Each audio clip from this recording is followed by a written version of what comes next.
வாஸ்து பிரச்சனை அப்படின்னு சொல்லிட்டு நெறைய வாஸ்து வல்லுனர்லாம் போய் பார்ப்பாங்க. இந்த மாரி என் வீட்ல வாஸ்து பிரச்சனை அப்படின்னு சொன்னோனே, இத இடிச்சு இப்படி கட்டுங்க, அத இடிச்சு அப்படி கட்டுங்க அப்படின்னு நெறைய விஷயங்கள் சொல்லுவாங்க.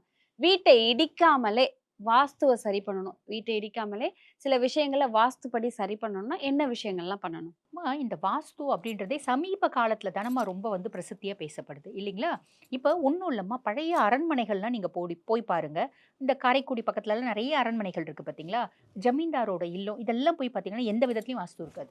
ஆ, நீங்க போய் பார்த்தீங்கன்னா தெரியும். எந்த விதத்திலயும் பெரிய லெவல்ல வாஸ்துவே இருக்காது. நீங்க பெரிய பெரிய ராஜாக்களோட அரண்மனை கூட போய் பாருங்க, வாஸ்துன்றது இருக்காது. அப்ப அவங்கலாம் எப்படி வாழ்ந்தாங்க?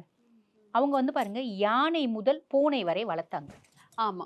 நெறைய வந்து பார்த்தீங்கன்னா, உயிரினங்கள வளர்த்தாங்க. ஒரு அரண்மனை இருக்கு அப்டின்னா, அதுல நெறைய யானை இருக்கும், குதிரை இருக்கும், நெறைய விஷயம் இருக்கு பார்த்தீங்களா? அந்த மாரி உயிரினங்கள், செல்ல பிராணிகள். ஒரு பெரிய ஜமீன்தார் இருக்காருன்னா, குதிரை வளர்ப்பாரு.